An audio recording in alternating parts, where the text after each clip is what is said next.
Hai guys, kembali lagi di YouTube channel aku Nesias. Di video kali ini kita akan belajar IPS kelas 8 semester 2 bab 4, yaitu tentang perubahan masyarakat Indonesia pada masa penjajahan dan tumbuhnya semangat kebangsaan. Nah guys, di video part 1 dan part 2 kita udah membahas ya guys latar belakang dan proses kedatangan dan reaksi bangsa Indonesia. Nah, di video kali ini kita akan membahas kondisi masyarakat Indonesia pada masa penjajahan. Oke, langsung aja kita mulai ya. Apa aja sih yang dialami bangsa Indonesia pada masa penjajahan? Ternyata perkembangan kolonialisme dan imperialisme barat di Indonesia menyebabkan perubahan masyarakat Indonesia dalam berbagai bidang. Pemerintah kolonial menerapkan kebijakan yang merugikan bangsa Indonesia. Akibatnya, bangsa Indonesia melakukan perlawanan untuk mengusir penjajah.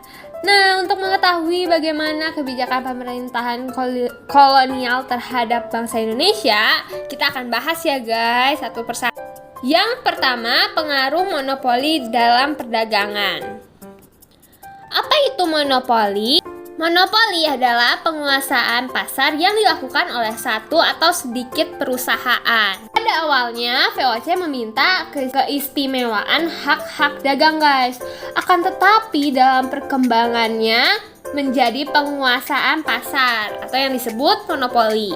Nah, VOC ini menekan para raja untuk memberikan kebijakan perdagangan hanya dengan VOC. Akhirnya guys, VOC bukan hanya menguasai daerah perdagangan, tetapi juga menguasai politik atau pemerintahan. Sebagai contohnya, pada saat melakukan monopoli rempah-rempah di Indonesia, VOC membuat perjanjian dengan kerajaan-kerajaan di Indonesia. Isinya, tiap kerajaan hanya mengizinkan rakyat menjual hasil bumi kepada VOC. Nah, karena produsen sudah dikuasai oleh VOC, maka pada saat rempah-rempah dijual, harganya sangat turun. Sebaliknya guys, VOC menjualnya kembali ke Eropa dengan harga yang sangat tinggi. Tentu kita bertanya, mengapa ya kerajaan-kerajaan di Indonesia membiarkan VOC memonopoli perdagangan? Nah, semua itu guys terjadi karena keterpaksaan. Belanda memaksa kerajaan-kerajaan di Indonesia untuk menandatangani kontrak monopoli dengan berbagai cara. Salah satunya adalah dengan politik adu domba atau yang dikenal dengan divide et impera. Siapa yang diadu domba? Tentunya adu domba yang dilakukan oleh Belanda dapat terjadi terhadap kerajaan yang satu dengan kerajaan yang lain atau antar pejabat kerajaan. Lalu apa ya guys tujuan Belanda ini melakukan adu domba? Nah, Belanda berharap akan terjadi permusuhan antar bangsa Indonesia sehingga terjadi perang antar kerajaan. Belanda juga terlibat dalam konflik internal yang terjadi di kerajaan. Pada saat terjadi perang kerajaan, Belanda mendukung salah satu kerajaan yang berperang. Demikian halnya saat terjadi konflik di dalam kerajaan. Belanda akan mendukung salah satu pihak. Nah, setelah pihak yang didukung Belanda itu menang guys, Belanda itu akan meminta balas jasa. Seusai perang, Belanda biasanya meminta imbalan berupa monopoli perdagangan atau penguasaan atas beberapa lahan atau daerah. Akibat monopoli guys, rakyat Indonesia menjadi sangat menderita. Kenapa? Karena dengan adanya monopoli, rakyat tidak memiliki kebebasan menjual hasil bumi mereka. Mereka terpaksa guys menjual hasil buminya kepada VOC. VOC dengan kekuasaannya membeli hasil bumi rakyat Indonesia dengan harga yang sangat rendah. Padahal guys, apabila rakyat menjual kepada pedagang lain, itu harganya guys bisa jauh lebih tinggi loh. Untuk meluaskan kekuasaan, VOC mempersiapkan penguasaan dengan cara militer. Sungguh ya guys, VOC ini sangat kejam terhadap bangsa Indonesia. Sampai guys, akhirnya VOC mengalami kebangkrutan pada abad ke-18. Karena korupsi dan manajemen perusahaan yang kurang baik menjadi penyebab utama kebangkrutan VOC. Akhirnya, tanggal 13 Desember 1799 VOC dibubarkan. Mulai tanggal 1 Januari 1800, Indonesia menjadi jajahan pemerintah Belanda atau sering disebut masa pemerintahan Hindia Belanda. Mulai periode inilah Belanda secara resmi menjalankan pemerintahan kolonial dalam arti yang sebenarnya. Oke guys, yang kedua, pengaruh kebijakan kerja paksa. Pernahkah kita mendengar istilah kerja paksa? Lalu bagaimana sih rasanya apabila bekerja karena terpaksa? Tentu saja bekerja karena terpaksa hasilnya tidak sebaik pekerjaan yang dilakukan dengan sukarela. Melakukan pekerjaan karena dipaksa juga akan membuat seseorang menjadi menderita. Hal itulah yang dialami bangsa Indonesia pada masa penjajahan dahulu. Pemerintah Belanda menginginkan keuntungan sebanyak-banyaknya dari bumi Indonesia sehingga menerapkan kebijakan kerja paksa. Mendengar istilah kerja paksa, tentu kita udah dapat menebak bahwa rakyat Indonesia bekerja tanpa fasilitas yang memadai. Mereka tidak memperoleh penghasilan yang layak, tidak diperhatikan asupan makanannya, dan melakukan pekerjaan di luar batas-batas kemanusiaan. Lalu, bagaimana kerja paksa yang terjadi pada masa pemerintahan Hindia Belanda? Kita akan bahas ya guys. Gubernur Jenderal Daendels yang memerintah tahun 1808 sampai 1811 melakukan berbagai kebijakan seperti pembangunan militer, jalan raya, perbaikan pemerintahan, dan perbaikan ekonomi. Salah satu kebijakan yang terkenal dan buktinya dapat disaksikan hingga masa sekarang adalah pembangunan Jalan Anyer sampai Panarukan, atau disebut Jalan Raya Pos. Jalan Raya Pos sangat penting bagi pemerintah kolonial. Jalan tersebut dibangun dengan tujuan utama untuk kepentingan militer pemerintah kolonial.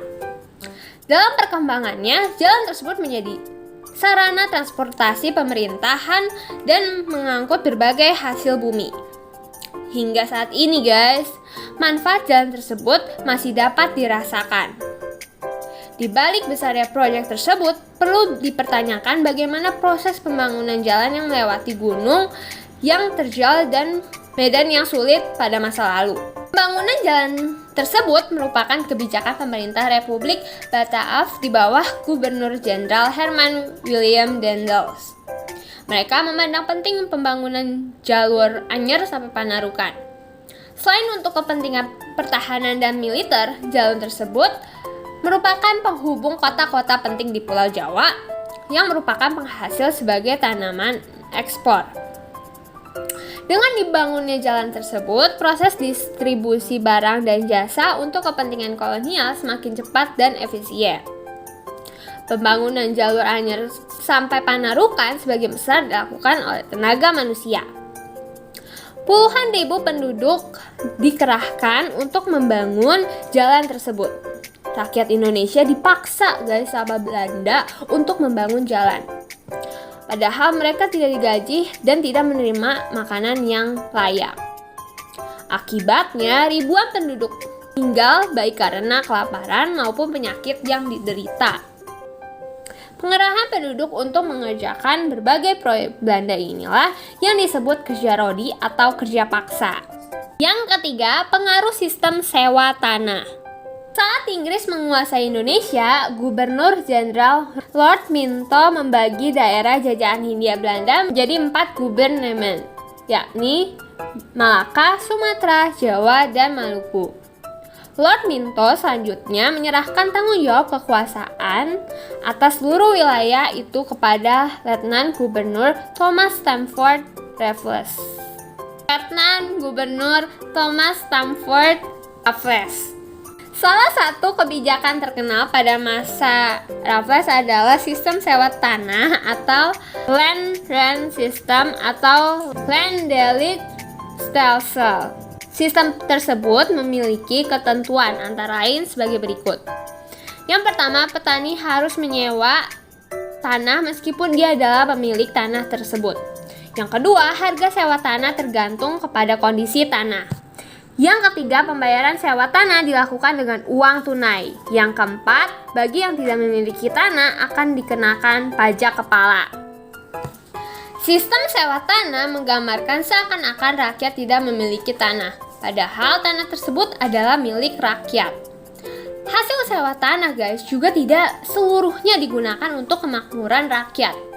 Tapi hasil sewa tanah tersebut sebagian besar digunakan untuk kepentingan penjajah. Sistem sewa tanah diberlakukan terhadap daerah-daerah di Pulau Jawa, kecuali daerah-daerah Batavia dan Parahyangan. Yang keempat, pengaruh sistem tanam paksa. Ketentuan kebijakan tanam paksa yang diberlakukan pemerintah Hindia Belanda sangat memberatkan masyarakat Indonesia. Contohnya, yang pertama, menurut ketentuan, tanah yang digunakan untuk tanaman wajib hanya 1/5 dari tanah yang dimiliki rakyat. Namun, kenyataannya selalu lebih, bahkan setengah bagian dari tanah yang dimiliki rakyat. Yang kedua, kelebihan hasil panen tanaman wajib tidak pernah dibayarkan. Yang ketiga, waktu untuk kerja wajib melebihi dari 66 hari dan tanpa imbalan yang memadai. Yang keempat, tanah yang digunakan untuk tanaman wajib tetap dikenakan pajak. Penderitaan rakyat Indonesia akibat kebijakan tanam paksa ini dapat dilihat dari jumlah angka kematian rakyat Indonesia yang tinggi akibat kelaparan dan penyakit kekurangan gizi. Sistem ini membuat banyak pihak bersimpati dan mengecam praktik tanam paksa. Kecaman tidak hanya datang dari bangsa Indonesia, tetapi juga orang-orang Belanda. Mereka menuntut agar tanam paksa dihapuskan.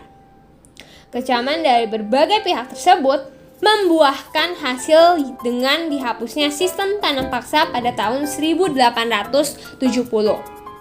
Orang-orang Belanda yang menentang adanya tanam paksa tersebut diantaranya Baron van Houvel, Douwe Dekker, dan L. Vitalis. Nah, segitulah guys kondisi masyarakat Indonesia pada masa penjajahan.